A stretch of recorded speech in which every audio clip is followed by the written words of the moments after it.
राघव दर्द से कराहता है। उसके कपड़े फट जाते हैं और शरीर पर गहरे घाव बन जाते हैं। पहरेदार उसे घसीटते हुए हवेली के मुख्य द्वार से बाहर सड़क पर फेंक देते हैं। राघव दर्द से बेहाल रोता हुआ अपनी कुटिया की तरफ रेंगने लगता है।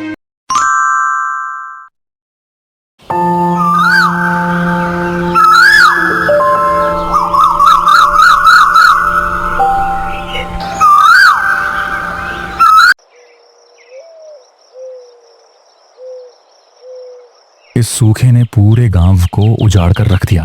अब इस मिट्टी में ना तो अन्न उगेगा और ना ही मेरी कला को कोई खरीदार मिलेगा। इस भूख से मरने से अच्छा है कि मैं इस गांव को छोड़कर काम की तलाश में कहीं दूर निकल जाऊं।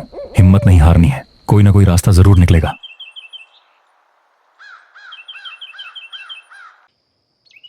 राघव चलते चलते एक बड़े समृद्ध नगर कनकपुर पहुंचता है। वह थककर धनराज सेठ के बड़े अनाज गोदाम के बाहर रुकता है। धनराज सेठ अपनी गद्दी पर बैठे बही खाता देख रहे हैं। प्रणाम सेठ जी, मैं राघव हूँ। पास के सूखे इलाके से आया हूँ। हमारे यहाँ अकाल पड़ गया है।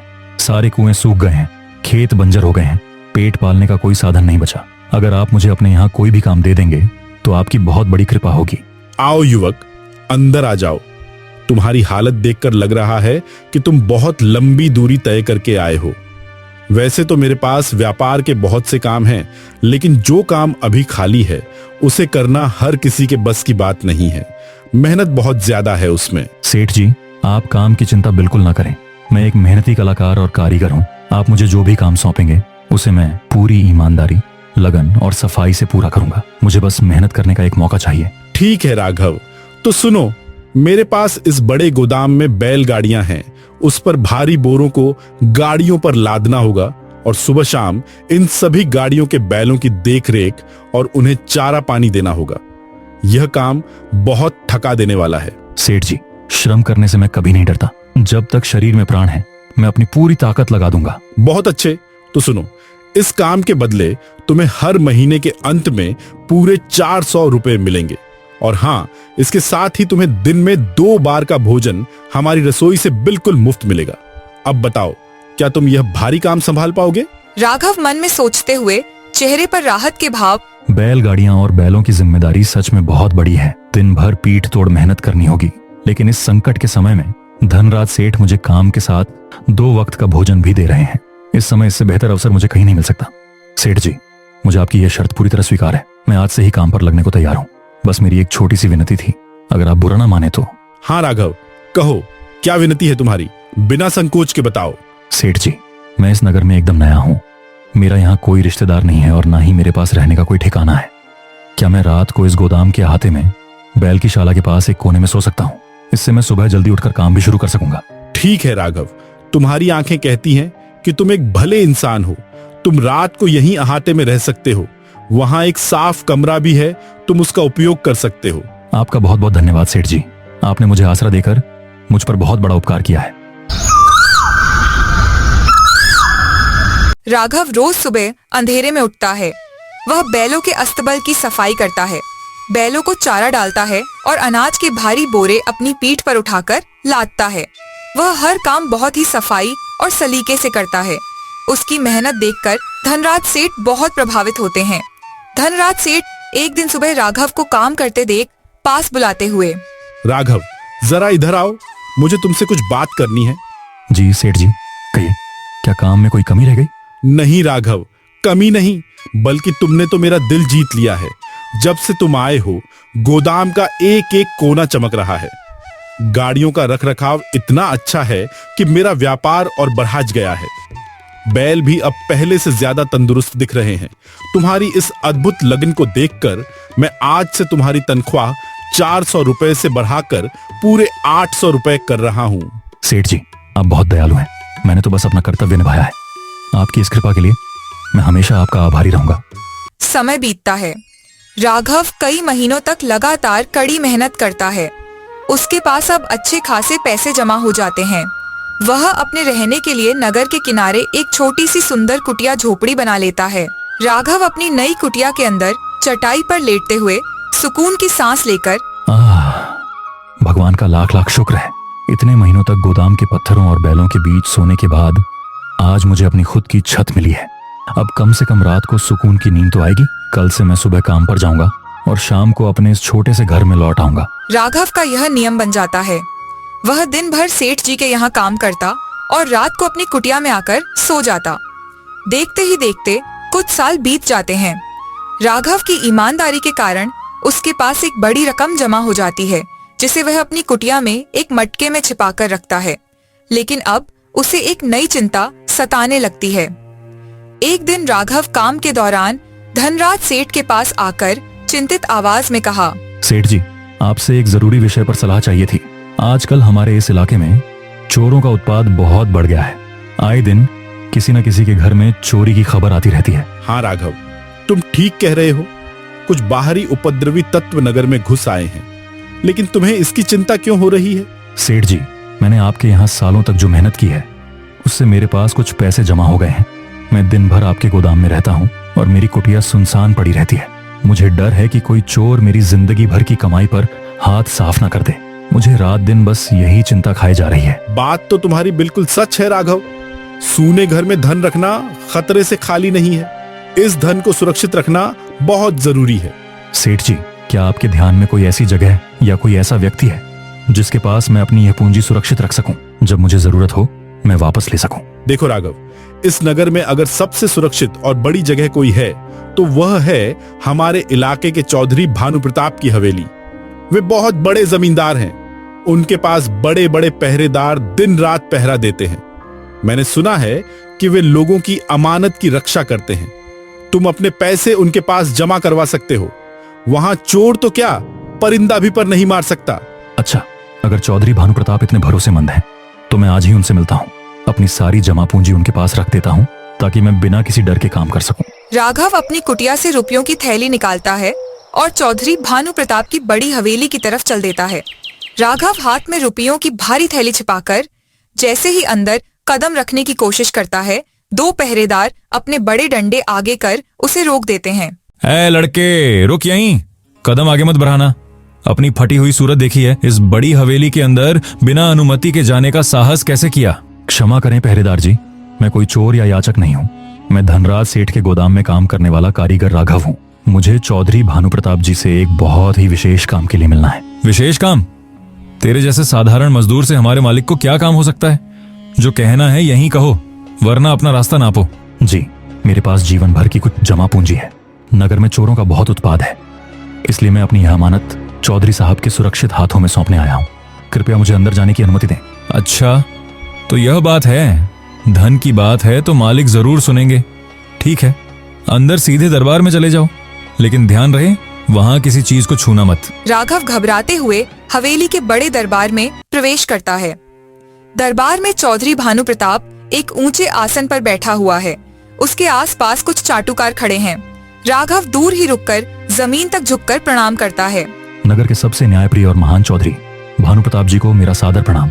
मैं एक अदना सा मूर्तिकार और धनराज सेठ का सेवक राघव हूँ। धनराज सेठ का आदमी? बोलो युवक, इस समय हमारे दरबार में किस प्रयोजन से आना हुआ? हमारे पास समय बहुत कम होता है। जो कहना है जल्दी कहो। राघव आगे बढ़कर कांपते हाथों से रुपयों की थैली सामने करते हुए कहा, चौधरी साहब, मैंने पूरे नगर में आपकी ईमानदारी, न्यायप्रियता और दयालुता के बड़े चर्चे सुने हैं। हर कोई कहता है कि आपकी हवेली से अधिक सुरक्षित स्थान पूरे राज्य में नहीं है। वह तो है ही। इस पूरे इलाके में हमारे नाम का सिक्का चलता है। हमारी सुरक्षा के आगे यमराज भी कांपते हैं। पर तुम यह सब हमें क्यों बता रहे हो? हुजूर, मैं दिन भर सेठ जी के गोदाम में काम करता हूँ। मेरी कुटिया सुनसान रहती है। आजकल चोरियां बहुत हो रही हैं। ये मेरी कई सालों की मेहनत की गाड़ी कमाई है। मैं इसे आपके पास कुछ समय के लिए सुरक्षित रखने के लिए लाया हूँ। जब मुझे आवश्यकता होगी मैं इसे वापस ले लूंगा। चौधरी भानु प्रताप थैली के आकार को देखकर अपनी आंखों में लालच छिपाते हुए मुस्कुराकर, अच्छा, तो तुम अपनी पूंजी हमारे पास अमानत के रूप में रखना चाहते हो? वैसे इस थैली में कुल कितनी रकम होगी राघव? हुजूर, इसमें पूरे 6,800 रुपये हैं। मैंने एक एक पैसा बड़ी मेहनत और पसीने से कमाया है।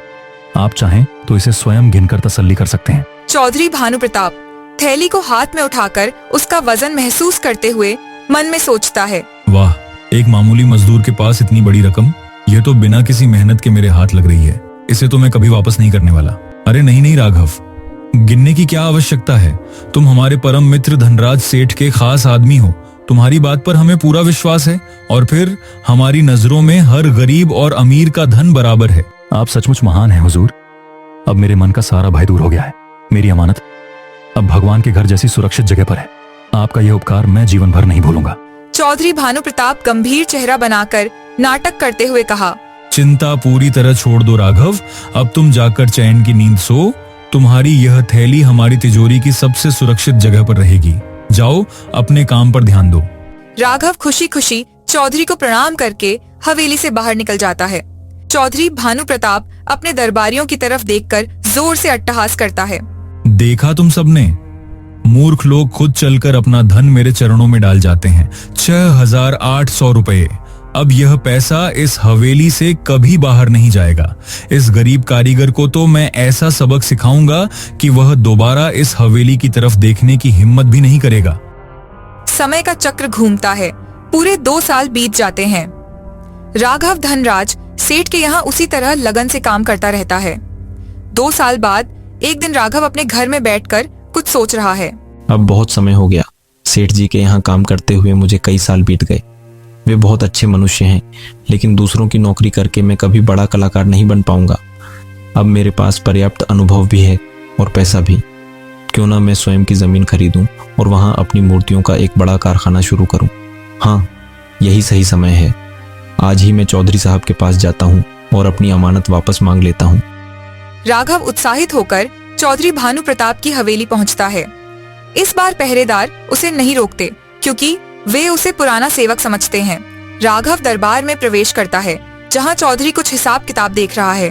प्रणाम चौधरी साहब, आशा है आप सकुशल होंगे। मैं राघव 2 साल बाद आपके पास आया हूँ। चौधरी भानु प्रताप उसे अनजान नजरों से देखते हुए रूखे स्वर में कहा, कौन राघव? तुम कौन हो भाई? और हमारे दरबार में इस तरह बिना पूछे कैसे चले आए? मैंने तुम्हें पहले कभी नहीं देखा। राघव हंसते हुए सोचा कि चौधरी मजाक कर रहे हैं। अरे हुजूर, आप भी क्या बात करते हैं। मैं वही राघव हूँ जो 2 साल पहले आपके पास अपनी जिंदगी भर की कमाई 6,800 रुपए अमानत के तौर पर रख गया था। आज मुझे स्वयं का व्यापार शुरू करने के लिए उन पैसों की आवश्यकता आन पड़ी है। कृपया मेरी वह थैली मुझे वापस दीजिए। क्या? पैसे? अमानत? तुम होश में तो हो ना युवक? मेरे पास हर रोज सैकड़ों बड़े बड़े व्यापारी और जमींदार आते हैं। हमारा लाखों का लेन देन कागजों पर होता है। क्या तुम्हारे पास कोई सरकारी कागज, बही खाता या स्टाम्प पेपर है जिस पर लिखा हो कि तुमने मुझे पैसे दिए थे? का कागज? हुजूर, उस दिन तो आपने स्वयं कहा था कि मैं धनराज सेठ का आदमी हूँ, इसलिए किसी कागज या गिनती की आवश्यकता नहीं है। मैंने तो आपकी सत्यता और ईमानदारी पर विश्वास करके अपना सब कुछ आपको सौंप दिया था। चुप रहो मूर्ख। संसार नियमों से चलता है, बातों से नहीं। बिना किसी लिखित प्रमाण के तुम इतने बड़े जमींदार पर इतना बड़ा लांछन लगा रहे हो। तुम्हारी यह मजाल। कानून की भाषा में बिना कागज के कोई व्यवहार नहीं होता। नहीं चौधरी साहब, ऐसा अनर्थ मत कीजिए। मैं एक गरीब अनाथ कलाकार हूँ। उस पैसे की एक एक पाई मेरे खून पसीने की कमाई है। अगर आपने मेरे पैसे नहीं दिए तो मैं बर्बाद हो जाऊंगा, भूखा मर जाऊंगा। भगवान के लिए मुझ पर दया कीजिए। हटो पीछे। यह झूठ मूठ का रोना धोना किसी और को दिखाना। तुम जैसे ढोंगी और ठग लोग मेरी सरलता का लाभ उठाकर मुझे लूटने आते हैं। तुम मेरी साख को मिट्टी में मिलाना चाहते हो। चौधरी भानु प्रताप बाहर खड़े पहरेदारों को आवाज देते हुए कहा, कहाँ मर गए पहरेदारों? अंदर आओ तुरंत। दोनों पहरेदार हाथों में बड़े बड़े डंडे लिए अंदर आते हैं। चौधरी भानु प्रताप पहरेदारों को इशारा करते हुए गुस्से से लाल होकर कहा, इस धूर्त और पाखंडी लड़के को पकड़ो। इसने मेरी ईमानदारी पर उंगली उठाने का दुस्साहस किया है। इसे डंडों से तब तक मारो जब तक इसकी अक्ल ठिकाने ना आ जाए। मार मार कर इसे हवेली से बाहर फेंक दो। नहीं, बचाओ चौधरी साहब, मुझे मत मारो। मेरे पैसे दे दो। भगवान तुम्हें कभी माफ नहीं करेगा। तुम पापी हो। पहरेदार राघव को बेरहमी से डंडों से मारना शुरू करते हैं। राघव दर्द से कराहता है। उसके कपड़े फट जाते हैं और शरीर पर गहरे घाव बन जाते हैं। पहरेदार उसे घसीटते हुए हवेली के मुख्य द्वार से बाहर सड़क पर फेंक देते हैं। राघव दर्द से बेहाल रोता हुआ अपनी कुटिया की तरफ रेंगने लगता है।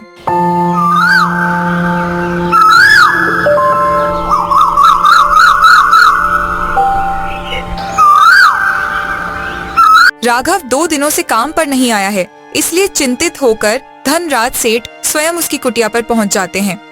राघव खाट पर लेटा दर्द से सिसक रहा है। अरे राघव, ये क्या हालत बना रखी है तुमने? तुम 2 दिनों से गोदाम पर नहीं आए। सब ठीक तो है ना भाई? ये तुम्हारे शरीर पर चोट के निशान कैसे आए? आह सेठ जी, आप स्वयं यहाँ आए। क्षमा करें, मैं इस योग्य नहीं बचा कि उठकर आपका स्वागत कर सकूं। अरे तुम उठने का कष्ट मत करो राघव, सीधे लेटे रहो। मुझे बताओ, तुम्हारे साथ यह भयानक दुर्घटना कैसे हुई? किसने तुम्हें इस तरह लहूलुहान किया? सेठ जी, मेरी किस्मत ही फूट गई। जिस चौधरी भानु प्रताप पर विश्वास करके मैंने अपनी जीवन भर की गाढ़ी कमाई सौंपी थी, वह इंसान तो कसाई निकला। उसने मेरी अमानत हड़प ली। क्या चौधरी भानु प्रताप ने ऐसा किया? लेकिन वह तो पूरे नगर में अपनी न्यायप्रियता का ढोंग करता है। जी सेठ जी, जब मैं 2 साल बाद अपने पैसे वापस मांगने गया तो उसने मुझसे लिखित कागज मांगना शुरू कर दिया। जब मैंने कहा कि हमारा व्यवहार तो विश्वास पर हुआ था, तो उसने मुझे झूठा और ढोंगी कह दिया। और जब मैंने अपने पैसे के लिए हाथ जोड़े तो उसने अपने पहरेदारों से मुझे डंडों से तब तक पिटवाया जब तक मैं बेहोश नहीं हो गया। अन्याय! यह तो घोर अन्याय है। उस कपटी जमींदार की इतनी हिम्मत कि वह एक सीधे साधे और ईमानदार कलाकार की कमाई खा जाए। तभी मैं सोचूं कि पिछले कुछ सालों में उसकी संपत्ति इतनी तेजी से कैसे बढ़ रही है। वह नगर के भोले लोगों को इसी तरह ठगता आ रहा है। राघव, मुझे माफ कर दो। तुम्हारी इस हालत का कारण कहीं न कहीं मैं भी हूं। मैंने ही तुम्हें उस दुष्ट चौधरी के पास जाने की सलाह दी थी। मुझे उसकी इस असलियत का जरा भी आभास नहीं था। नहीं सेठ जी, आपका कोई दोष नहीं है। आपने तो मेरा भला ही सोचा था। यह तो उस चौधरी का लालच था। अब तो मुझे लगता है कि मेरे वे 6,800 रुपए मुझे कभी वापस नहीं मिलेंगे। मेरी मेहनत मिट्टी में मिल गई। धनराज सेठ कुछ पल शांत रहकर गहरी सोच में डूब जाते हैं। फिर अचानक उनकी आंखों में चमक आती है। सुनो राघव, लालची इंसान को केवल बड़े लाभ का लालच देकर ही फंसाया जा सकता है। हम चौधरी के इसी लालच का उपयोग करेंगे। तुम बस वैसा ही करना जैसा मैं तुम्हें समझा रहा हूँ। धनराज सेठ राघव के कान में पूरी योजना विस्तार से समझाते हैं। राघव के चेहरे पर धीरे धीरे उम्मीद की मुस्कान लौटने लगती है। सेठ जी, आपकी यह योजना सचमुच अद्भुत है। अगर सब कुछ योजना के अनुसार हुआ तो उसे अपनी गलती का एहसास जरूर होगा। हे भगवान, इस बार सत्य की जीत होने देना। तुम बस अपने घावों पर दवा लगाओ और आराम करो राघव। कल सुबह खेल शुरू होगा। मैं स्वयं उस शिकारी के जाल में बड़ा चारा डालने जा रहा हूँ। अगला दिन धनराज सेठ अपने निजी कक्ष में सोने के सिक्कों और बही खातों से भरा एक बहुत बड़ा चमचमाता हुआ संदूक तैयार करते हैं। वे अपने सबसे वफादार नौकर मोहन को बुलाते हैं। धनराज सेठ नौकर मोहन से संदूक की तरफ इशारा करते हुए कहा, मोहन, इस संदूक को ध्यान से देख लो। इसमें हमारे व्यापार का बहुत बड़ा हिस्सा है। तुम्हें मेरे पीछे पीछे चौधरी भानु प्रताप की हवेली आना है, लेकिन जब मैं तुम्हें एक खास इशारा करूं तभी तुम्हें अंदर आना है और जो बात मैंने तुम्हें सिखाई है वही कहनी है। कोई चूक नहीं होनी चाहिए। आप चिंता ना करें मालिक, जैसा आपने सिखाया है मैं बिल्कुल वैसा ही अभिनय करूंगा। उस लालची जमींदार को भनक तक नहीं लगेगी। चलो चौधरी भानु प्रताप, अब तुम्हारी उल्टी गिनती शुरू होती है। तुमने राघव का धन ही नहीं बल्कि मेरे विश्वास को भी तोड़ा है। अब तुम्हें इसकी भारी कीमत चुकानी होगी। धनराज सेठ अपने हाथों में भारी संदूक उठाए बहुत ही शांत कदमों से दरबार में प्रवेश करते हैं। चौधरी उन्हें देखते ही अपनी गद्दी से खड़ा हो जाता है। अरे कनकपुर के सबसे बड़े और प्रतिष्ठित व्यापारी धनराज सेठ जी, आज आप स्वयं इस गरीब की हवेली पर पधारे। यह तो मेरा परम सौभाग्य है। कहिए सेठ जी, आज रास्ता कैसे भूल गए? धनराज सेठ विनम्रता का नाटक करते हुए संदूक को सामने टेबल पर भारी आवाज के साथ रखते हुए कहा, राम राम चौधरी साहब। रास्ता भूला नहीं हूँ, बल्कि सच कहूँ तो पूरे नगर में आपके सिवाय मुझे कोई ऐसा व्यक्ति नहीं दिखा जिस पर मैं आंख बंद करके विश्वास कर सकूं। चौधरी भानु प्रताप संदूक पर नजरें गड़ाते हुए लार टपकाते हुए कहा, ऐसा क्या काम आन पड़ा सेठ जी, और इस बड़े संदूक में ऐसा क्या रहस्य है? मुझे विस्तार से बताइए। चौधरी साहब, बात बहुत ही गुप्त है। मैं अगले कुछ महीनों के लिए व्यापार के सिलसिले में दूसरे बहुत बड़े राज्य की यात्रा पर जा रहा हूं। इस संदूक में मेरे व्यापार की शुद्ध कमाई के पूरे 50,000 रुपए हैं। मुझे डर है कि मेरे पीछे से गोदाम में कोई अनहोनी ना हो जाए। क्या आप मेरी यह बड़ी पूंजी अपने पास सुरक्षित रख पाएंगे? 50,000 रुपए, इतनी बड़ी रकम तो मैंने अपने पूरे जीवन में एक साथ नहीं देखी। इस बड़ी मछली को तो मैं किसी भी कीमत पर जाल से निकलने नहीं दूंगा। एक बार यह पैसा तिजोरी में आ गया, फिर ये धनराज सेठ भी मेरा कुछ नहीं बिगाड़ पाएगा। अरे धनराज सेठ जी, यह भी कोई पूछने की बात है? आपकी अमानत मेरे पास बिल्कुल सुरक्षित रहेगी। आप निश्चिंत होकर अपनी व्यापारिक यात्रा पर जाइए। हमारी हवेली के पहरेदार इसके लिए दिन रात एक कर देंगे। ठीक उसी पल योजना के अनुसार राघव बहुत ही कमजोर और लाचार बनने का अभिनय करते हुए दरबार के द्वार पर आकर खड़ा हो जाता है। उसे देखकर चौधरी का चेहरा गुस्से से तमतमा उठता है, लेकिन धनराज सेठ के सामने वह शांत रहने का प्रयास करता है। चौधरी भानु प्रताप राघव को देखते ही मन में डरते हुए कि कहीं यह धनराज सेठ के सामने सच न बोल दे। अरे राघव, तुम वापस आ गए। चौधरी भानु प्रताप तुरंत अपनी गद्दी से उतरकर राघव के पास जाता है और बड़े प्यार से उसका हाथ पकड़ लेता है। अरे राघव भाई, मुझे माफ करना। उस दिन मैं बही खातों के काम में इतना व्यस्त था कि तुम्हें पहचान ही नहीं पाया। हर रोज इतने लोग आते हैं कि मति भ्रम हो गई थी, पर मैं अपनी बात का बहुत पक्का हूँ। तुम्हारी अमानत तो मेरे पास पूरी तरह सुरक्षित रखी है। क्या आप सच कह रहे हैं चौधरी साहब? चौधरी भानु प्रताप तुरंत अपनी तिजोरी की तरफ भागते हुए, हाँ, बिल्कुल, तुम यहीं रुको, मैं तुम्हारी वह थैली अभी लेकर आता हूँ। आखिर ईमानदारी ही तो हमारा सबसे बड़ा गहना है। चौधरी भानु प्रताप अंदर जाता है और राघव की 6,800 रुपए वाली थैली लाकर सबके सामने राघव के हाथों में सौंप देता है। चौधरी भानु प्रताप राघव की पीठ थपथपाते हुए धनराज सेठ को अपनी ईमानदारी दिखाने के लिए, ये लो राघव, तुम्हारे पूरे 6,800 रुपए, गिन कर देख लो भाई। और हाँ, उस दिन मेरे पहरेदारों ने जो तुम्हारे साथ अभद्र व्यवहार किया, उसके लिए मैं स्वयं शर्मिंदा हूँ। मैं आज ही उन पहरेदारों को काम से निकाल दूंगा। राघव थैली को कसकर पकड़ते हुए धनराज सेठ की तरफ देखकर आंखों से इशारा करता है। आपका बहुत बहुत धन्यवाद चौधरी साहब, मुझे मेरी मेहनत की कमाई वापस मिल गई। राघव बिना एक पल गंवाए पैसे लेकर तुरंत हवेली से बाहर निकल जाता है। धनराज सेठ मन ही मन मुस्कुराते हैं। अब खेल का अंतिम चरण शुरू होता है। धनराज सेठ जैसे ही 50,000 का संदूक चौधरी को सौंपने वाले होते हैं, तभी उनका वफादार नौकर मोहन हांफते हुए दरबार में दौड़कर अंदर आता है। मालिक, अनर्थ हो गया, बड़ी खबर आई है। क्या हुआ मोहन? तुम इस तरह दरबार में क्यों चले आए? शांत हो जाओ और बताओ क्या बात है। मालिक, आपको अब दूसरे राज्य जाने की कोई आवश्यकता नहीं है। अभी अभी राजा के खास दूत का संदेश आया है। वे बड़े व्यापारी स्वयं अपनी पूरी सेना और गाड़ियों के साथ हमारे ही नगर में व्यापार करने आ रहे हैं। वे कल सुबह तक हमारे गोदाम पहुंच जाएंगे। अरे, यह तो बहुत ही उत्तम समाचार सुनाया तुमने मोहन। मेरी इतनी लंबी यात्रा का श्रम और समय दोनों बच गए। ईश्वर की बड़ी कृपा है। धनराज सेठ चौधरी भानु प्रताप की तरफ देखकर जो सदमे में खड़ा है। सुन रहे हैं चौधरी साहब, अब जब वे बड़े व्यापारी स्वयं हमारे ही नगर में आ रहे हैं, तो मुझे इस धन को आपके पास रखने की कोई आवश्यकता नहीं बची। मुझे व्यापार के लिए कल सुबह ही इन पैसों की जरूरत पड़ेगी। चलिए, आपका बहुत बहुत धन्यवाद कि आपने मुझे अपनी अमानतदारी और सत्यता का प्रत्यक्ष प्रमाण दिखाया। भविष्य में कभी आवश्यकता पड़ी तो मैं सीधे आपके पास ही आऊंगा। राम राम चौधरी साहब। धनराज सेठ और उनका नौकर मोहन संदूक उठाकर बड़ी तेजी से हवेली से बाहर निकल जाते हैं। धत तेरे की, ये क्या अनर्थ हो गया? हाथ आई बड़ी मछली तो छूट ही गई, और जो उस गरीब राघव के 6,800 रुपये मैंने बड़ी चतुराई से हड़पे थे, वो भी हाथ से चले गए। मैं तो कहीं का नहीं रहा। लालच ने मुझे पूरी तरह बर्बाद कर दिया। राघव और धनराज सेठ आमने सामने बैठे हैं। टेबल पर राघव की मेहनत की कमाई वाली थैली रखी है। राघव की आंखों में श्रद्धा और खुशी के आंसू हैं। सेठ जी, आज आपके कारण ही संसार में मेरा विश्वास वापस लौटा है।